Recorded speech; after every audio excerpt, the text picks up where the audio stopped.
Okay, good evening, everyone, and we're holding back here in the weekly Parsha, and this is PARSHAS BEHAR. When the whole beginning of the Parsha, actually not much of the Parsha, revolves around the mitzvah of Shemitah. Shemitah, as we know, is that in the 7th year, a person has to let the land lay fallow, they're not allowed to work the land. We're relying on the crops of the 6th year to provide for the 6th year, the 7th year, and the 8th year, until finally we can start planting and begin growing once again.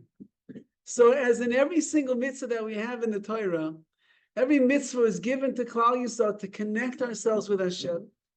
And in order to make the real connection, you have to try to understand on some level, what was the tafkid, what was the purpose that HaKadosh Baruch Hu gave this certain mitzvah? What did Hashem want me to get out of that mitzvah? What did He want me to learn from it? What's the panemius? What is the more inner workings of that mitzvah in order that we should have a real connection with the mitzvah itself? And through that, we have a real connection with HaKadosh Baruch Hu. So the Sefer HaChinuch has 3 different reasons why HaKadosh Baruch Hu gave us the mitzvah of Shemitah, of letting the land lay fallow in Eretz Yisrael in the 7th year, of not working the fields, of being mafkir, of making everything ownerless. The poor can come in, take what they would like, nothing belongs to you, you're ownerless, and relying on bumper crops and relying on extra things to grow so that you'll be able to survive. And he writes in his 3rd and final reason of why HaKadosh Baruch Hu gave us the mitzvah of Shemitah, V'oid yesh to'eles acher. There's another benefit that a person will get from keeping the halachas and the laws of Shemitah. Nimsav is adam, that the benefit will be found in such a person who abides by this mitzvah. Sheyoisif ha'adam bitachon b'Hashem baruch hu. This person is going to increase. It's going to be added into this person bitachon, which loosely in English is translated as trust, that this person will trust in HaKadosh Baruch Hu even more. Because anybody can find it in his heart to relinquish all of his rights in to this world, which means the land doesn't belong to me anymore. All the produce of his land, and the ancestral inheritance of his fathers, that's going to grow throughout the entire year. Nothing will belong to him. He's going to be like this. His family's going to be like this. Everyone in his house, in his farm, they're all going to be living in the same exact way for that year. He'll never have the trait of being a miser because he's so used to just giving and giving and giving. I'm sorry. He certainly will not have this trait of being stingy, and he will never lack bitachon after such a year like this. Bitachon is, as we're going to see tonight, this that a person relies completely on HaKadosh Baruch Hu, that whatever it is that he needs in his life, it's going to be taken care of. Whether I lift a finger or I don't lift a finger, HaKadosh Baruch Hu will take care of everything that we have. The mitzvah of Shemitah is coming to inculcate inside of the panemius, the neshama of a Jew, that I have nothing at all to worry about. I don't have to worry about paying the bills. I don't have to worry about putting food on the table. I don't have to worry about making a chasana. I don't have to worry about anything, because the Ribono Shel Olam takes care of everything. That is called bitachon. That is the trust or the reliance that a person has on Hashem. There is a famous question that many people ask, and that is, what is the difference between amunah and bitachon? What does it mean, amunah, to believe in Hashem? And what does it mean, bitachon, to trust in Hashem? So there's a sefer called Amunah veBitachon. Yeah? Good name for a sefer. Written by the Ramban, Nachmanides. And he opens up really with this question of trying to discern and make a distinction between amun and bitachon. And he says over the following, he says like this, ha'amun v'bitachon, belief in Hashem and trusting in Hashem, shnei inyanim are two seemingly separate things. Sha'echad tzarich lechaveroi, one of them requires the other, ve'ein chaver tzarich lo, but the other one does not require the other thing. She'amuna kaidemes lebitachon u'miskayemes b'leiv hamaymin. Amuna, believing in Hashem, that HaKadosh Baruch Hu runs the world. Hashem created the world. He's watching over me. He's involved in my life. He knows every single detail. Nothing is happening unless HaKadosh Baruch Hu would will it. That's the starting point. And it's miskayim. It exists in the leiv, in the heart of a maimin, someone who believes in HaKadosh Baruch Hu. Aval pi she'ena bitachon ima ve'ena tzricha le'bikiyuma.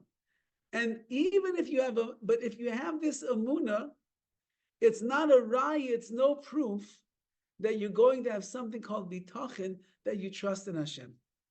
Ulefikach eino imara alav, therefore the fact that you are a maimin, that you believe in HaKadosh Baruch Hu, and that means Anochi Hashem Elokecha, I believe that HaKadosh Baruch Hu is the one that took me out of Mitzrayim, and all that's included in that. There's no proof that in your life you're going to reach the next stage, which is called bitachon, that I trust in Hashem, that I rely upon HaKadosh Baruch Hu. I believe in Hashem. Who in this room doesn't believe in Hashem? But is a person holding on the level of relying on Hashem? That's a different story. Aval bitachon, if a person has bitachon, they trust, they rely upon Hashem. It proves about the person. It proves that this person must have amuna, because without amuna, without belief in HaKadosh Baruch Hu, you can never come into the world of bitachon, into trusting in Hashem. V'kol habayteach yikra maimin.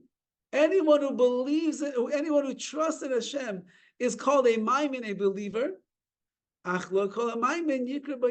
not everyone that believes in Hashem is called a beiteach, is called someone that trusts and relies on Hashem.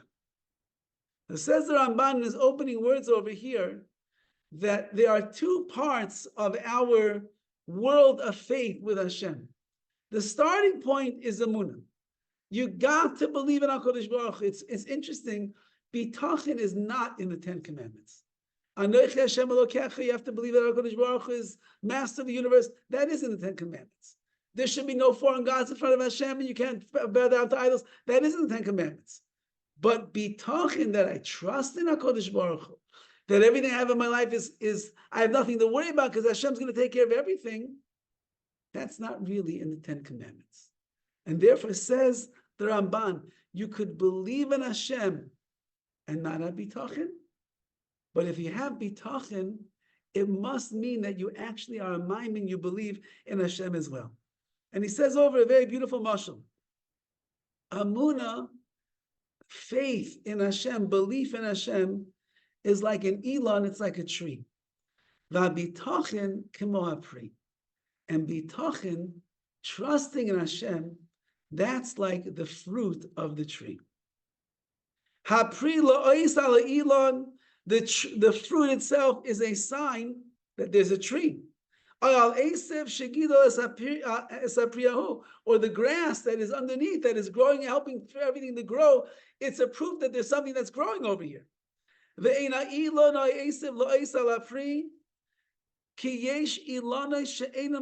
However, a tree is not necessarily a sign that there's going to be a fruit, because there are plenty of trees in the world that don't have fruits. The kenasavim army is much grass. But you'll never have a fruit without a tree. Says the Ramban, the mashal, the parable of Amunah and Bitachon is that just like a person can only have Bitachon if they believe in Hashem, you'll never have a fruit unless it comes from a tree. But you could have a tree without a fruit. So what kind of a person are we going to be in our world of faith? Are we going to be people that stop at the tree? We just build up inside of ourselves. I believe in HaKadosh Baruch Hu. I believe that He runs the world. I believe in all of that. But then you're going to take it to the next level, which is going to be bitachon. As a result of the emunah that I have in HaKadosh Baruch Hu, I could be baitech, I could rely on Hashem that He is going to take care of everything. There's a difference of believing it here and believing it over here, and then acting upon the belief.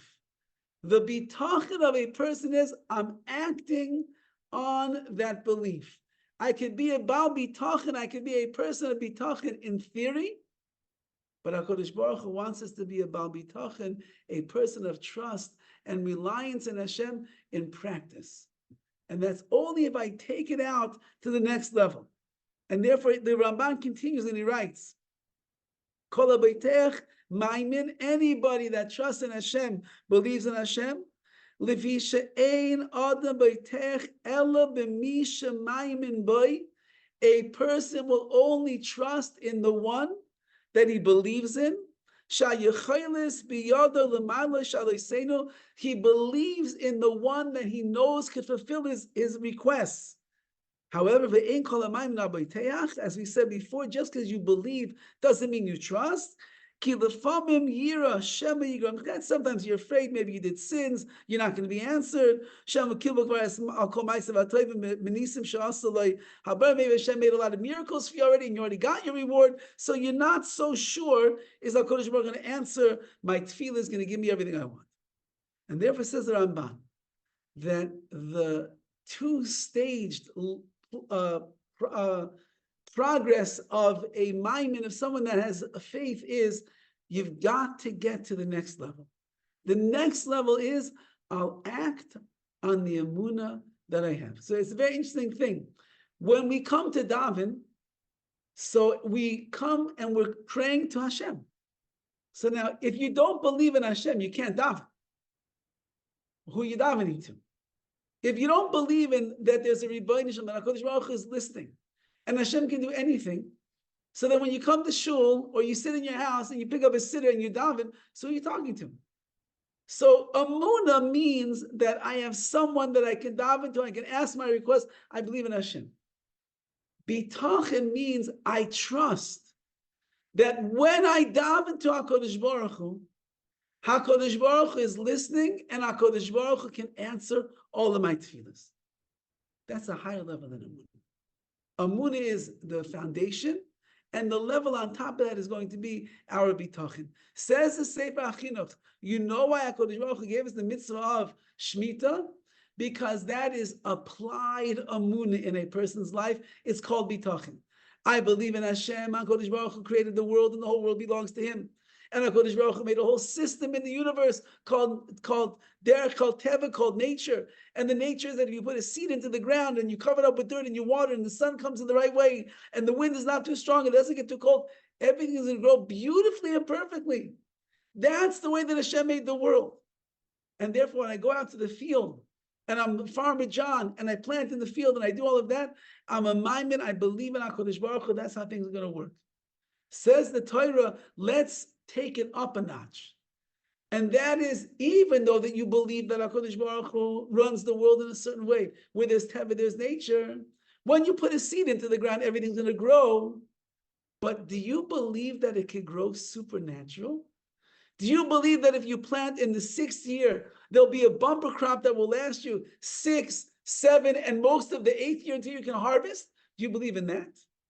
If a person is willing to surrender their field and say that I'm making it hefker, I'm making it ownerless, I'm not going to go into the field, I'm not going to water the field, I'm not going to plow the field, I'm not going to drop seeds into the field like I normally do, so I'm not using the teva, the nature of this world.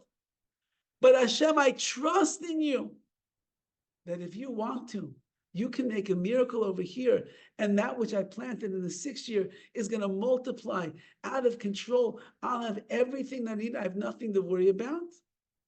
That itself is applied amuna, and we call that bitachon. We call that trusting in Hashem. There's a very funny story of a young husband and a wife. And the husband was a very pashut, a very simple fellow, and he was a shoemaker. And he married into a family that was in the diamond business. And his wife said, as they were dating, she says, you don't have to make shoes for the rest of your life. My family, we have diamonds, wholesale, retail, we're making good money. My father said already that you can come into the business, you can become a diamond dealer as well. And the man said, it's okay, I like shoes. Father-in-law sits down with the young man and he says, listen, Johnny, I see that you're a shoemaker. Wonderful. It's a big chesed. Putting shoes on people's feet. They can run to do mitzvahs. They can run to the shul. They can walk and do chesed. Wonderful. He says, shoes, you can only charge so much. And it's a lot of work. There's a lot of labor. In the olden days, they had to cut the leather. They had to put it all together, stitch it together, and size it up for a person. He says, listen, our family, diamond dealers. For one little diamond that you polish and you shine and you sell, it's worth about 100 or 200, if not more, pairs of shoes. Why don't you come into our family business? It'd be so much easier for you. And he said, Dad, thank you very much. I really appreciate the offer. I like shoes. And I'm going to remain a shoemaker. Okay, can't change the guy's mind. So they get married. And the father and his sons and the other son-in-laws, they're in the diamond business. They are raking in the money. And Johnny over here, the shoemaker, simple guy, he goes early in the morning till late at night. He does his work. He makes his shoes, sells a few pairs a day, maybe 10 a week, makes his money, pays the bills. He's very happy. After about 20 years of this going on, father-in-law, brother-in-laws, selling diamonds, making lots of money, Johnny just selling shoes. He one day turns to his wife and he says, dear, it's so good that I never went into the diamond business. She says, why do you say that? He said, because in the last 20 years that I've been making shoes, nobody ever walked into my shop and asked me for a diamond. They're always asking for shoes. So his wife looks at him, she says, you fool. If you sell shoes, people ask for shoes. If you sell diamonds, people come and they ask you for diamonds. In the world of business, in the world of parnasa, in the world of making a living, it is probably the area in our lives that we are most challenged in the world of, do you really have bitachon in Hashem or not? And this is the great strain on people's business when we have something that is called Hishtadlus, making effort, versus bitachon, versus trusting in Hashem. If I trust in HaKadosh Baruch Hu that Hashem can do anything, and Hashem can bring parnasa, and if I look at the story in the Chumash of Shemitah, HaKadosh Baruch Hu tells the farmer, don't touch your field during the 7th year, and whatever you planted during the 6th year will grow extra, provide 6, 7, and most of the 8th until you start planting and harvest again. So then can't HaKadosh Baruch Hu, in my daily business, take care of all of my needs? And why then do I feel compelled that I have to work so hard to make a dime? And therefore, the greatest struggle that a person has in his business is, how hard do I actually have to work in order to make a living? Why do we have to work? Wouldn't it be nice if we didn't have to work? We could sit and learn Torah all day long. We could sit and learn Torah all day long. We could say Tehillim. We could do chesed. We could drive old ladies to the doctor. We could take people and pick up groceries for them and bring it to their home. We could go and help all the organizations that we want to. Wouldn't it be nice? Why do we have to work? Why did Hashem, if he loves his nation of Klal Yisrael so much, and he wants us to be fully connected to him in everything that we do, why did he have to make it that the only way to really make money in this world is you got to work? 9 to 5, 9 to 6, 10 to 4, whatever the hours are going to be. Every hour that I'm at work is taking away from davening, from learning, from ruchnias, from chesed, from being a tzaddik. Why? So we know if you want to understand that, you have to go all the way back to the beginning of time. Adam and Chava were born into a place called Gan Eden. It was supposed to be the greatest existence of all time. They would live out their whole lives for eternity in Gan Eden. Everything was served to them on a silver platter. The most delicious and delectable fruits. The atmosphere was perfect. The air never felt better. Water was running and flowing through the rivers. They had everything they need not to lift a finger at all. They sinned. The utopia was destroyed. Adam was exiled from Gan Eden, and HaKadosh Baruch Hu told him, from now on, my dear son, my dear friend, Adam Arishain, you lost the ability not to lift a finger and work, and now by the sweat of your brow, toichal, you will eat.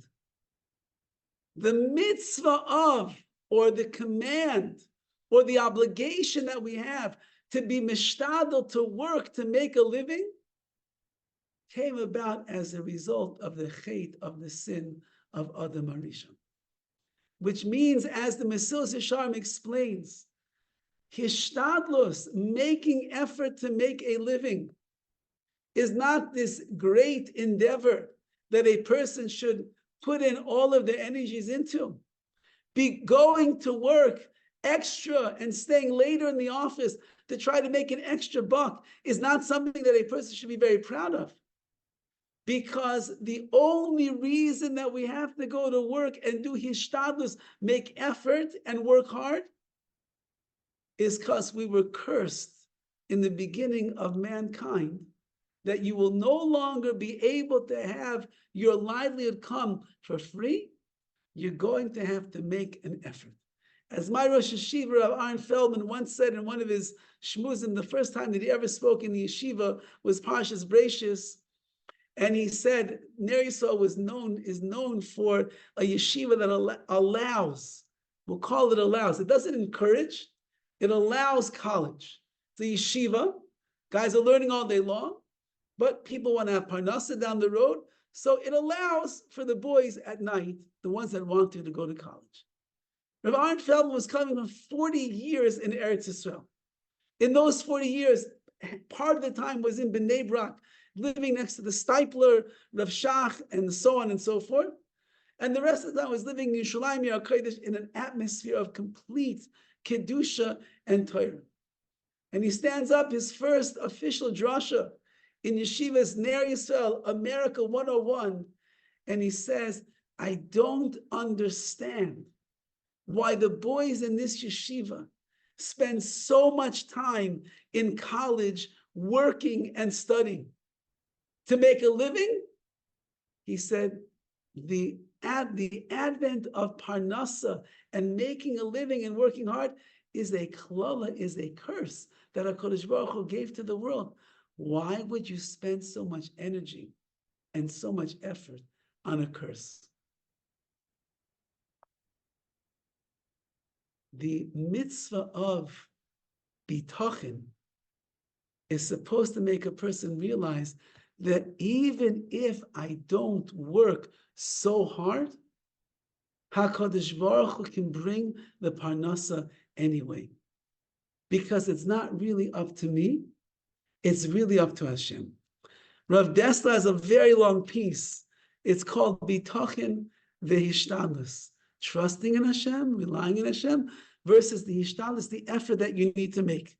And he quotes over here from Rav Zundel of Salant. Rav Zundel was the Rebbe of Rav Yisrael Salanter. So Rav Yisrael Salanter was the greatest Baal Musar of all time, probably. This is his Rebbe that he learned from. And Rav Zundel said, the only reason that we have to engage ourselves in Hishtadlus and making effort to make a living, because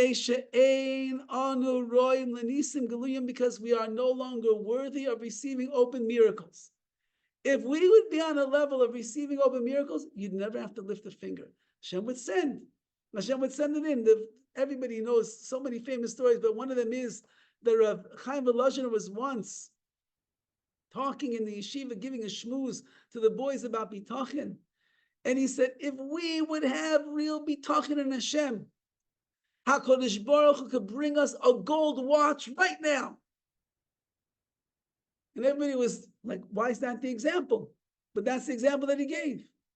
The next thing they know, the door to the Beis Midrash opens up, and a Russian soldier walks in, and he looks around, and he walks over to Rav Chaim Volozhiner, and he takes off of his wrist a gold watch, and he says, I'm going out to battle right now. I don't know what's going to happen to me. Please do me a favor. Hold on to this watch. If I don't return, the watch belongs to you. And then he walks out. Said Reb Chaim Volozhiner, like we said, if you boiteach, if you trust in HaKadosh Baruch Hu, you want a gold watch? Hashem will bring a gold watch. Those are nisim galuyim, those are open miracles. However, says Reb Zunda of Salan, we're not on that level. We're not Reb Chaim Volozhiners. We're not Adam Arishons. We don't live on such a level. So al keinanu mechuyavim la'asais ba'oven hashpa hayeredes aleinu ye'efshar lid la'isa be'ezeh siba. Therefore, we have an obligation to put in our Hishtadlus, to put in our effort, to put in our work, as long as it's possible to say that maybe the reason I was successful in this endeavor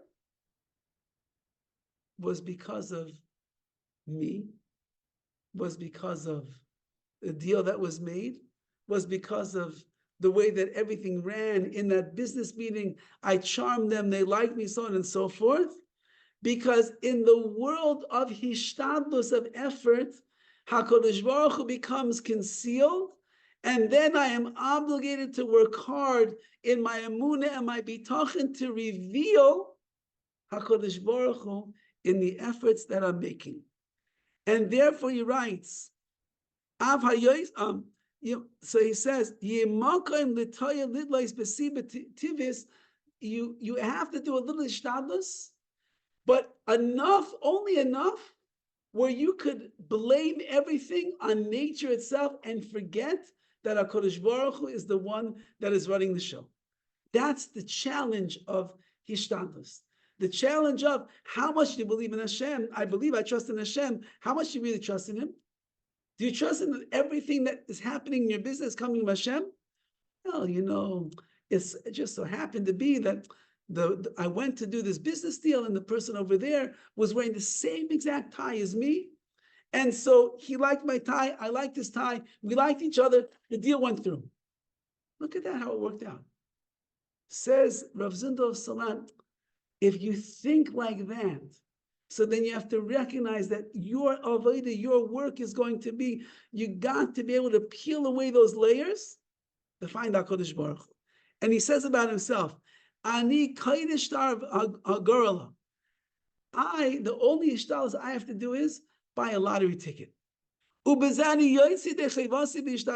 I would do that, I fulfill my obligation of effort. Why? If I'll win the lottery, it's possible that I could say, that's the way that it works. You buy a lottery ticket, you end up winning the lottery ticket. Do I see HaKadosh Baruch Hu? I didn't see Hashem. The goal in Amunah, Bitachon, and Hishtadlus is, I'll do the Hishtadlus. I could fool myself into thinking I'm making the effort, I'm doing the work. My job then is that in the Hishtadlus that I do, I must work to be able to see that it's really all HaKadosh Baruch Hu that is the one that is sending everything. That means the more Hishtadlus that a person does, the more effort that they make to make a living, the more difficult it's going to be to find Hashem.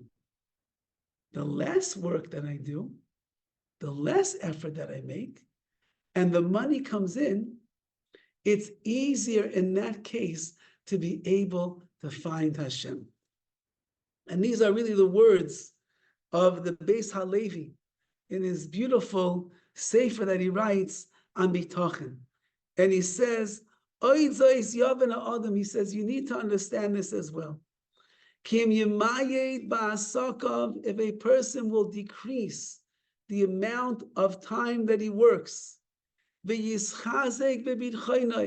rather strengthen his bitachon, his trust in HaKadosh Baruch Hu, then he should know that he'll have to exert himself even less. HaKadosh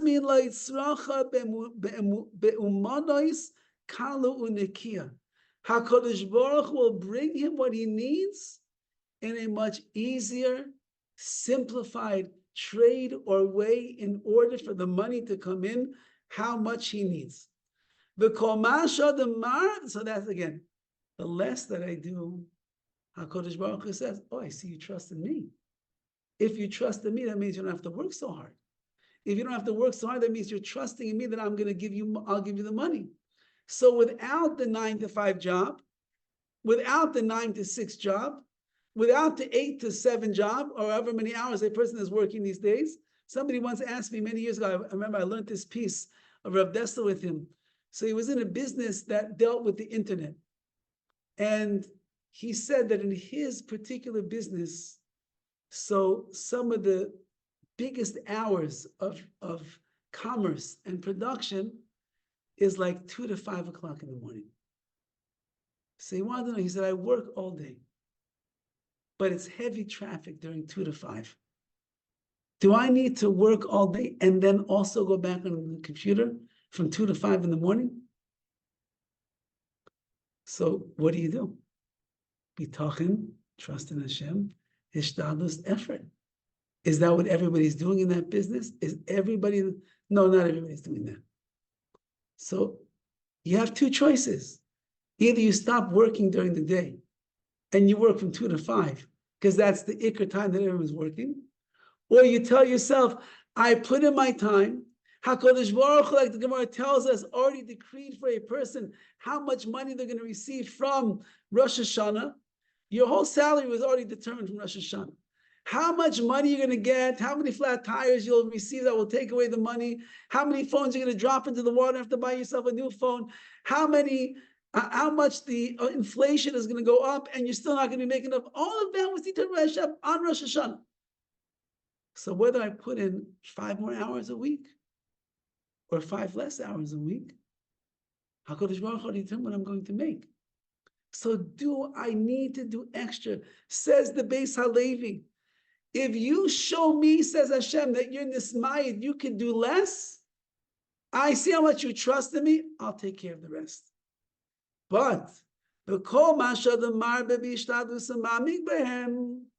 more that a person spends hours in the office, the more that a person is busy working and making efforts and deals and plans and all the different things that he does, and he makes his hishtadlus, the efforts, becomes the main part of his work.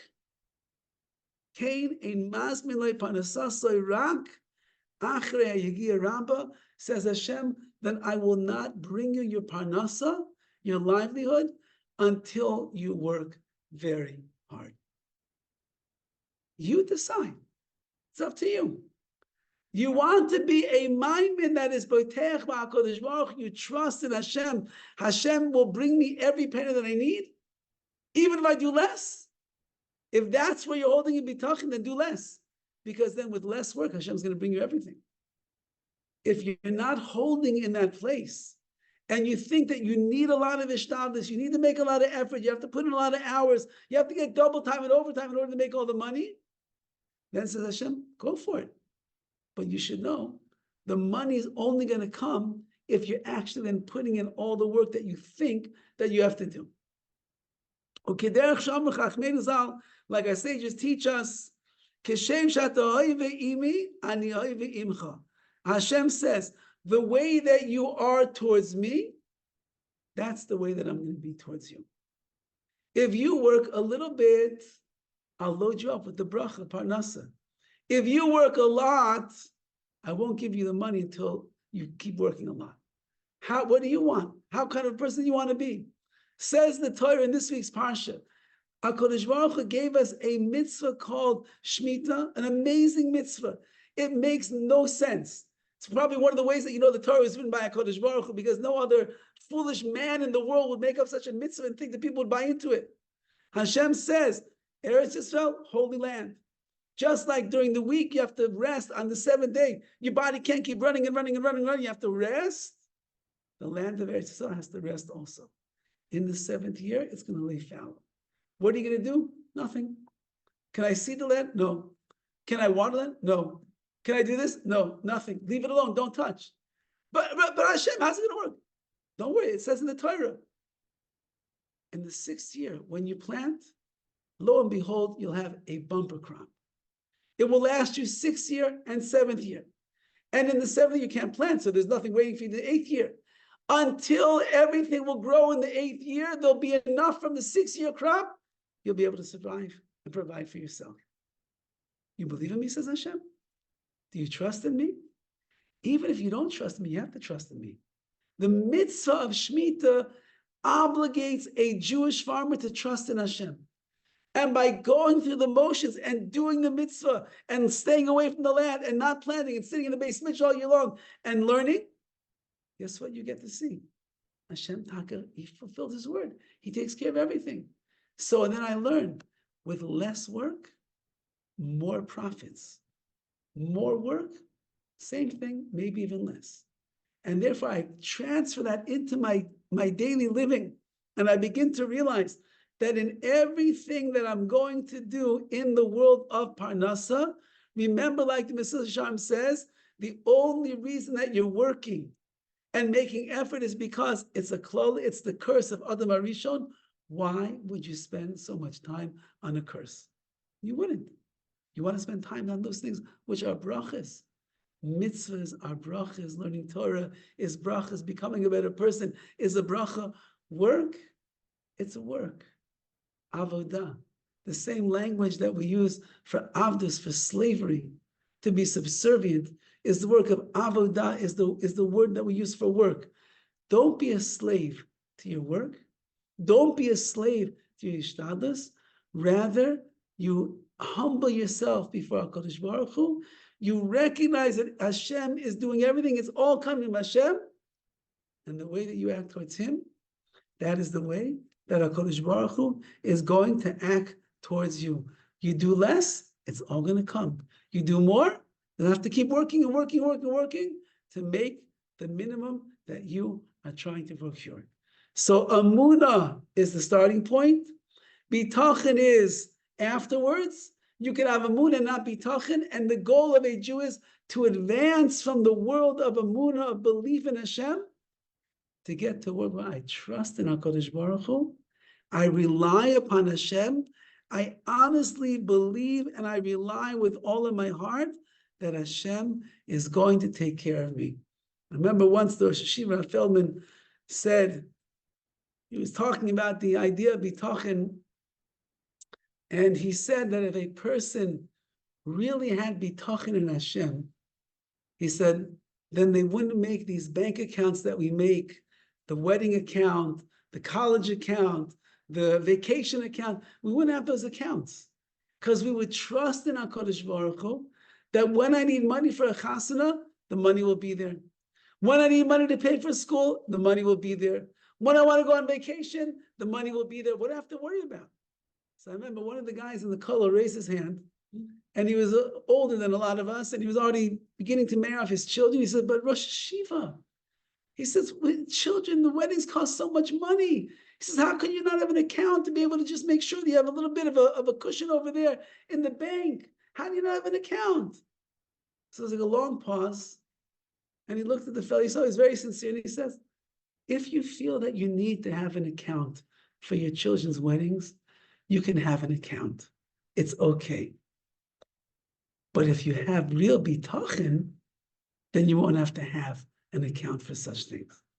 Okay, those are madrigas, those are levels that we're not on. We have accounts that are just the grocery account. We have the gas bill account. We have every account for everything. We have in our Zelle accounts, we have this one is for the gas, and this one is for the power, and this one is for electricity. Fine.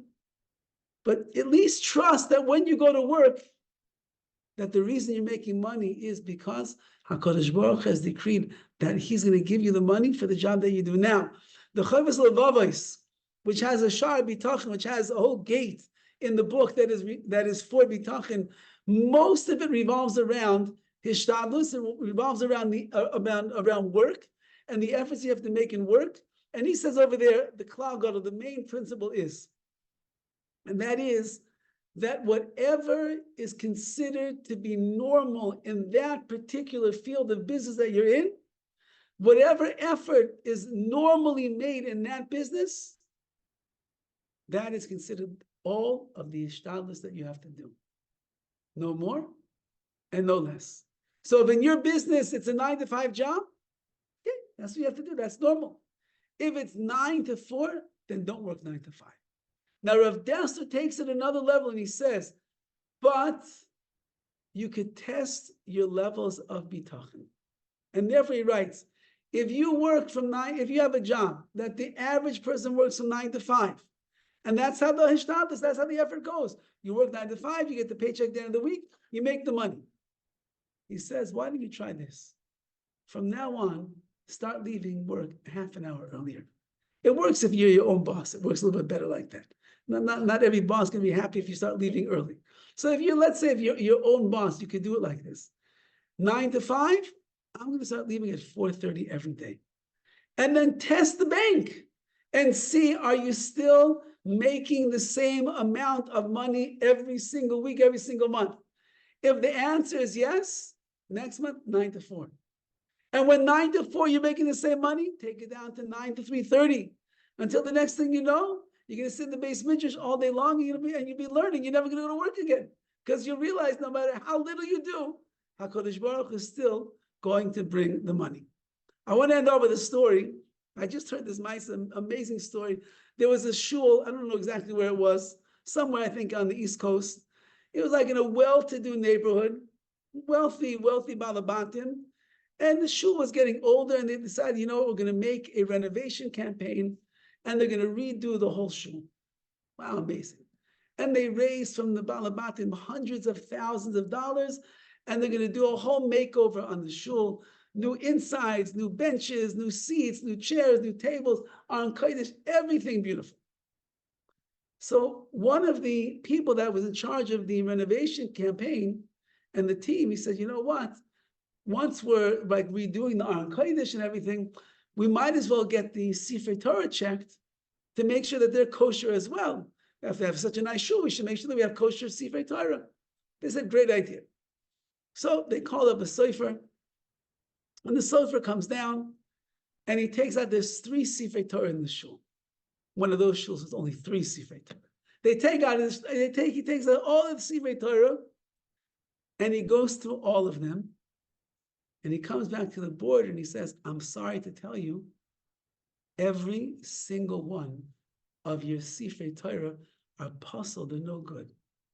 There are lots of problems in every one, and it compromises the kashrus of each and every one of them.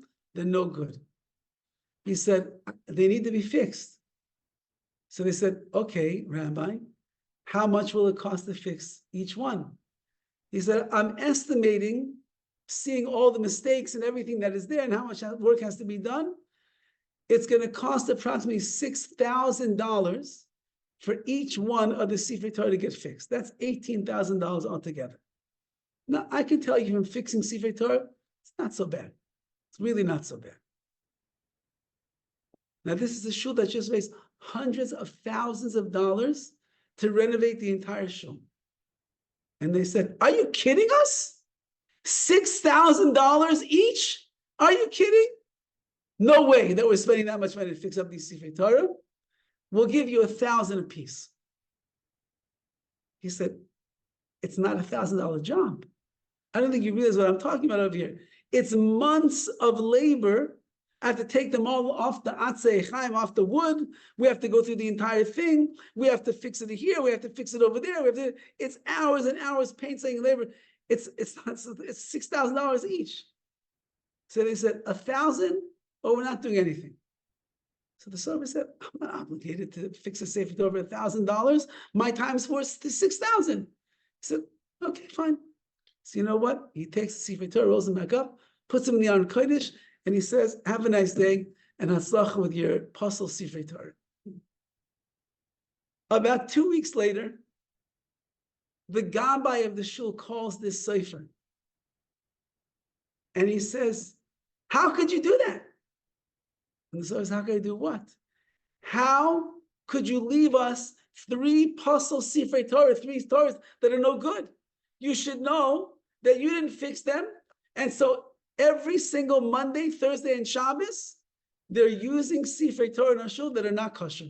And it's your fault. I said, my fault? I told them the price is $6,000.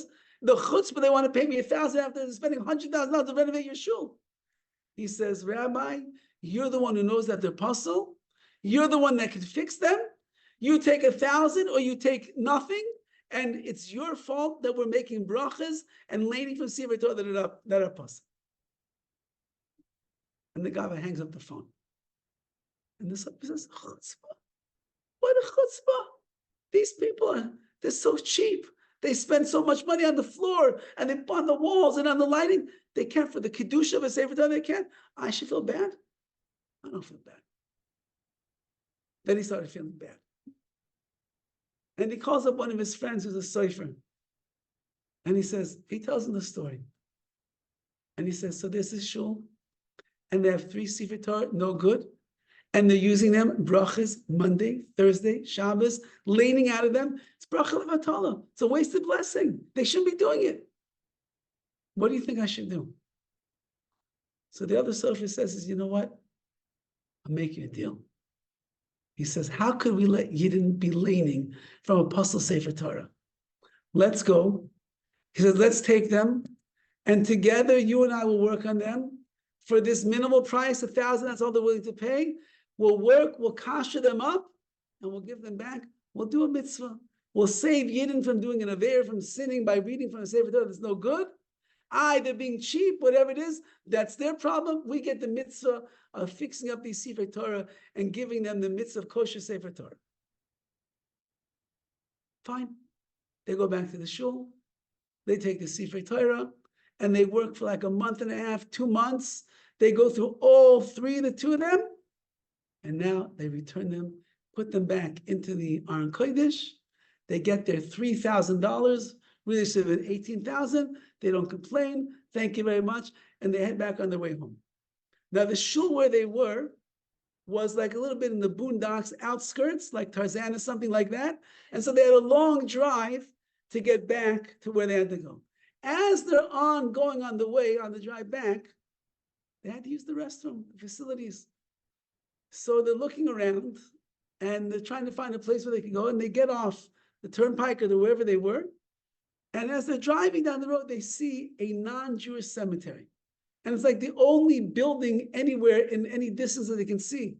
So you know what? We'll drive in here. Probably there's a bathroom. We'll ask permission to use the bathroom. What's the big deal? So they drive in, non-Jewish cemetery. They pull up their car to the main office. And as they're getting out of the car, a policeman stops and says, what are you doing here? They said, oh, we're so sorry. We just need to use the restroom. He says, license? License? Your license? You have your license? He said, yeah, of course we have a license. Can I see it? I said, please, we're going to the, what does he want our license for? He says, can I see your license? Okay. They both pull out their licenses. The policeman takes it and he writes down their information on a pad. Here you go. Bathroom is over there. They go to the restroom. They get back in the car. That was strange. And they head off and they go back home.